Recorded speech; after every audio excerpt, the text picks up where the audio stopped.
সুযোগ পেলেই সবাই আমেরিকা কিংবা উন্নত দেশে যেতে চায়, এমন প্রবণতা বন্ধ করতে চায় বর্তমান সরকার। বরং দেশেই উন্নত দেশের সব সুবিধা নিশ্চিত করা হবে বলে আশ্বস্ত করেছেন জাতীয় সংসদের সরকার দলীয় চিফ হুইপ নুরুল ইসলাম মনি। সকালে রাজধানীর ফার্মগেটের কেআইবিতে সংসদ সদস্যদের ব্যক্তিগত সহকারীদের ওরিয়েন্টেশন অনুষ্ঠানে তিনি এসব কথা বলেন।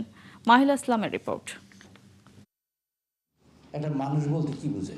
সংসদ সদস্যদের ব্যক্তিগত সহকারীদের সংসদীয় রীতিনীতি নিয়ে প্রশিক্ষণ প্রদানের জন্য ওয়ারেন্টেশন অনুষ্ঠানের আয়োজন করে রাজধানীর কৃষিবিদ ইনস্টিটিউটে। এই অনুষ্ঠানে প্রধান অতিথি ছিলেন চিফ হুইপ নুরুল ইসলাম মনি। ভোগান্তি ভুলে চলে আসুন রিগালে, ওয়ারেন্টি সহ স্টাইলিশ কালেকশন নিয়ে রেডি রিগাল ফার্নিচার। অনুষ্ঠানে চিফ হুইপ বলেন, সুযোগ পেলেই সবাই শুধু আমেরিকা যেতে চায়। উন্নত দেশ গঠনের মাধ্যমে সরকার সেই মানসিকতার বদল ঘটাতে চায়। অনেক বেশি বেতন পাবেন এই লোকেরাই জাপানে গেলে অনেক টাকা পাবেন, এই লোকেরাই সাউথ কোরিয়া গেলে অনেক টাকা পাবেন, এই লোকেরাই বাংলাদেশের আরো অর্থনৈতিকভাবে দুর্বল দেশে গেলে আর কম টাকা পাবেন। এরপরে একটা মানুষ খাইয়ে বাঁচবে, ওখানে সব জিনিসের দাম বেশি, সুতরাং সেই হিসেব করে তারা বেতন দেয়। বাংলাদেশের সব জিনিসের দাম কম, সেই জন্য হিসেব করে বেতন দেয় কম।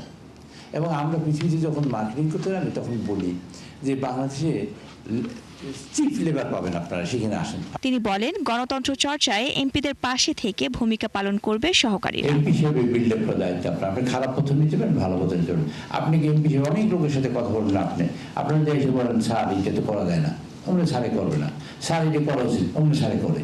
এটার পরে 90% কিছু হয়। চিফ হুইপ জানান, জবাবদিহিমূলক সংসদ ও সরকারের জন্য দরকার শক্তিশালী বিরোধী দল। আপনারা সেটা গাইড করেন। মাহিরা ইসলাম, ৭১, ঢাকা।